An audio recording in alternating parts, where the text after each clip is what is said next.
The 1st of June 1978, Buenos Aires, Argentina. 8:47 p.m. local time. 71,000 people are screaming inside the Estadio Monumental. Ticker tape is pouring from the upper decks like a blizzard in summer. 600 million television sets around the world are tuned to this exact moment. Children in London, factory workers in Tokyo, families in New York, all of them watching the most celebrated sporting event on earth begin. And 4.3 miles from that stadium, inside a building the locals call the ESMA, a 24-year-old schoolteacher named Maria is hanging from her wrists in a basement room. She has been there for 11 days. She does not know what day it is. She cannot see. She can hear something though, faintly, through the ceiling, through the walls. The roar of 70,000 people celebrating a goal. She will never leave that building alive. This is not a movie. This is not speculation. This is documented, verified, courtroom-proven historical fact. Now pay very close attention to what I am about to tell you next, because this next part was buried inside classified government files for over 2 decades. And when it finally came out, it implicated the most powerful intelligence agency on Earth. The CIA knew Maria was in that basement. They knew about every basement like it across Argentina. They knew about the death flights over the Atlantic Ocean. They knew about all of it. And they made a deliberate, calculated, documented decision to protect the men responsible. So here is the question that should keep you awake tonight. What was inside Argentina in 1978 that was worth more to Washington than 30,000 human lives? Stay with us, because the answer will change how you see every World Cup you have ever watched. Welcome to EnDoc.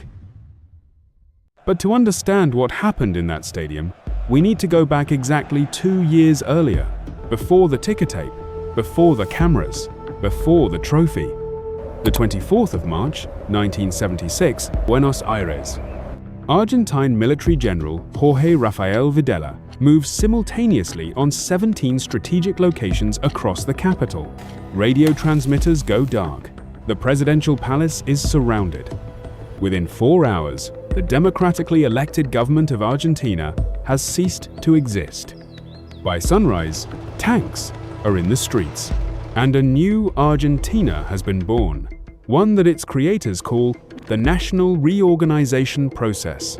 What historians call it is something else entirely. They call it the largest state terrorism program in Latin American history. Videla's military junta immediately begins constructing a shadow infrastructure of horror.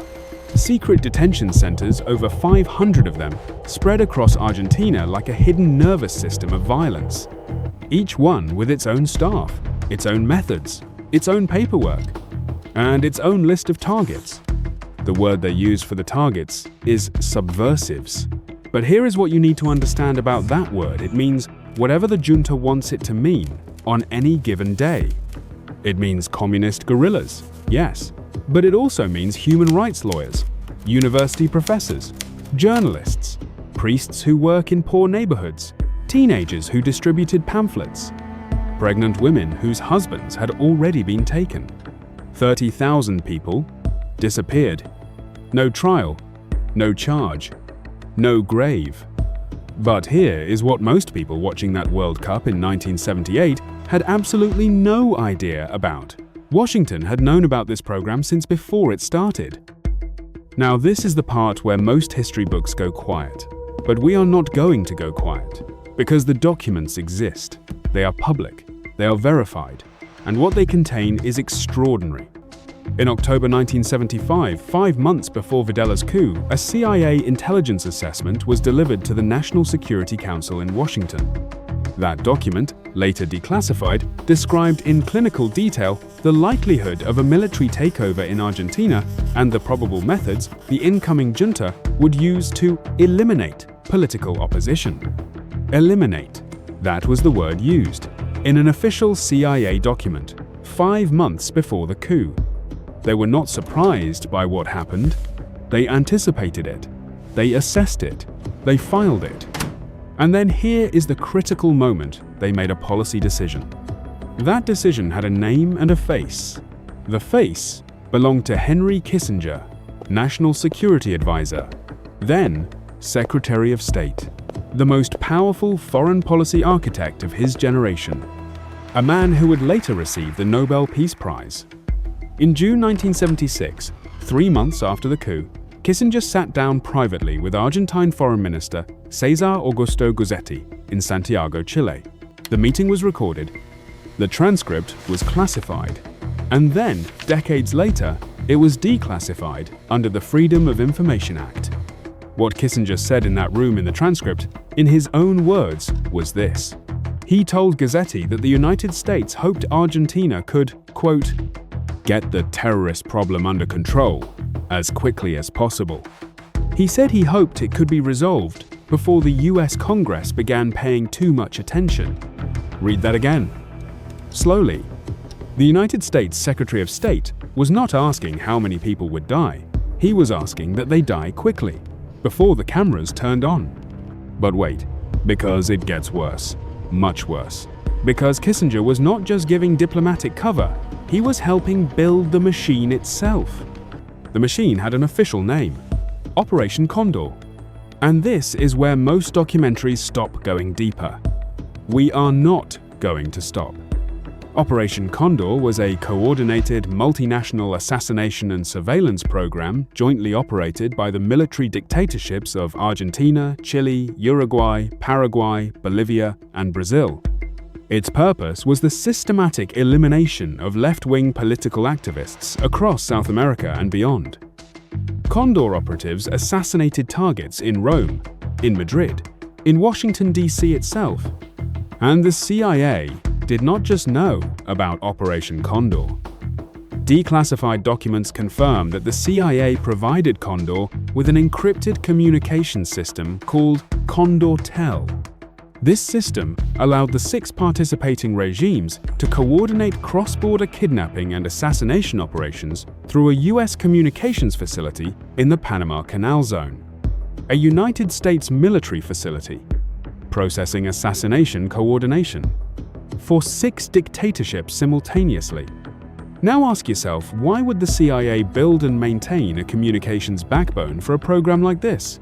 What were they getting in return? The answer is the same answer it always is during the Cold War. Intelligence, influence, control. A wall of anti-communist governments across South America, kept in power, kept cooperative, kept useful. 30,000 lives, traded for geopolitical positioning. And Argentina, Videla's Argentina, was the most valuable partner of all, which means that when Argentina needed something in 1978, Washington was listening carefully. What Argentina needed in 1978 was the World Cup to look perfect. Here is something that has never been properly explained in mainstream coverage of this story. The Argentine junta did not just host the World Cup, they engineered it as a propaganda operation of military precision. They spent $700 million on World Cup infrastructure, new stadiums, new highways, new television transmission towers, in a country whose economy was collapsing, whose currency was in freefall, whose citizens were vanishing from streets. $700 million on optics. While the death flights continued, the junta also allegedly interfered directly with match results. In the second-round group stage, Argentina needed to beat Peru by 4 goals to advance to the final ahead of Brazil. They won 6-0. Peru's goalkeeper on that night was born in Argentina. The Peruvian government had just received a shipment of Argentine grain. And declassified Peruvian Senate investigation documents from years later suggest the result may have been arranged. We say alleged, because it remains officially unproven. But the documents exist. The questions remain open. Meanwhile, the international community was beginning to crack open the truth. Amnesty International had published their Argentina report in 1977. European newspapers were printing survivor testimonies. And inside Argentina, a group of women was doing something that took more courage than anything happening inside any stadium. Every Thursday, in the Plaza de Mayo, directly outside the presidential palace, A group of mothers and grandmothers walked in silent circles, white headscarves on their heads, photographs of their missing children held against their chests. The junta called them Las Madres Locas, the crazy mothers. They were the bravest people in Argentina. But there was one man whose story cuts through all of this like a blade. One individual whose fate exposed the entire machinery of complicity to the world. His name was Jacobo Timerman.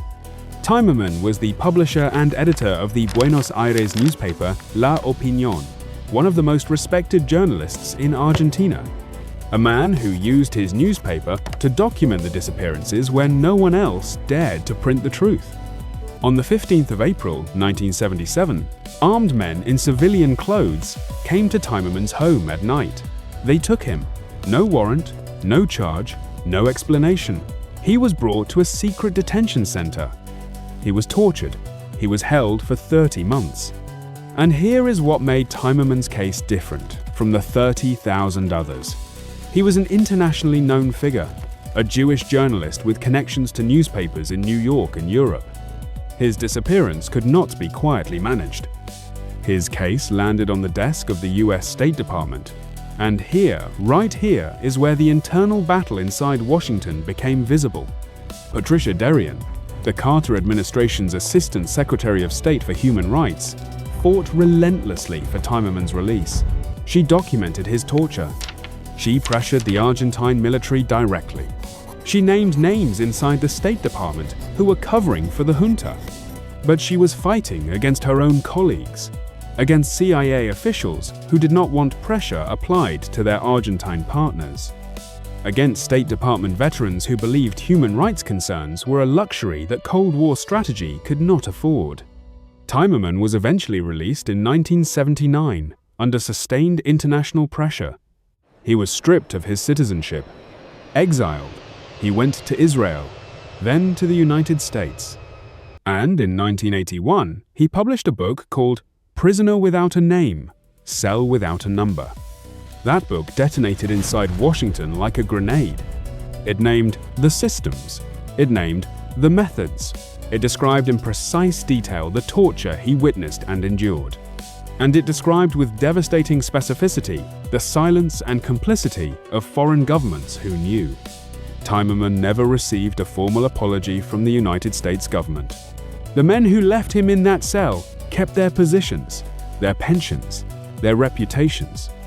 He was the hero this story needed, and the system made sure he was never fully given credit for what his suffering revealed. But here is what history does to men like Videla. It waits, and then it moves. In 1982, Argentina's military junta launched an invasion of the British-held Falkland Islands. It was a catastrophic military miscalculation. Britain responded with overwhelming force. Argentina was defeated in 74 days. The junta's credibility collapsed overnight. In 1983, democracy returned to Argentina, and the new civilian government did something that very few nations in history have ever had the courage to do. They put the generals on trial. The trial of the juntas began in April 1985. Inside a Buenos Aires courtroom, Jorge Rafael Videla, the man who had shaken hands with FIFA President João Havelange and lifted the World Cup trophy, sat in a defendant's cage. Survivor after survivor walked to the stand. They described the detention centers, the torture rooms, the death flights. They looked directly at the men who had ordered it all. On the 9th of December 1985, Videla was convicted of crimes against humanity, multiple counts of murder, torture, and illegal imprisonment. He was sentenced to life in prison. The mothers of the Plaza de Mayo stood outside the courthouse that day. Some of them had been walking those circles for 9 years. Some of them would never know where their children's bodies were. But on that December morning, something had been returned to them. Not their children, but something. Justice. Real, documented, legally rendered justice. Videla died in prison in 2013 at the age of 87. He died a convicted criminal, in a cell, as he deserved. Henry Kissinger was never prosecuted. He outlived most of his victims. He died in November 2023 at 100 years old, celebrated, awarded, eulogized by powerful men in expensive suits. The declassified documents remain in the public record. The transcript of his meeting with Gazzetti is searchable online right now. The Condor telecommunications facility is documented in congressional testimony. None of it was ever formally accounted for. FIFA has never acknowledged what happened beneath its tournament. The trophy was awarded. The records stand. The celebrations are preserved on film. But so is the testimony of every survivor who walked into that Buenos Aires courtroom in 1985. And so is the DNA database that has, as of 2024, reunited 133 children stolen at birth from disappeared mothers, raised by military families under false names with their true biological identities. 133 people who spent their entire lives not knowing who they really were, now they know. 600 million people watched that World Cup in 1978. Most of them saw only the football, only the ticker tape, only the trophy. History has a longer memory than a television broadcast. The question is not whether you knew this story before today, the question is what you do now that you do. If this video showed you something real, something the textbook skipped, share it right now. Send it to someone who thinks history is boring. Let them watch it. Let them decide what they believe. Like this video if you think the truth deserves to be told at full volume, no matter who it makes uncomfortable. Subscribe to EnDoc because we do not cover sports. We uncover what sports was used to hide.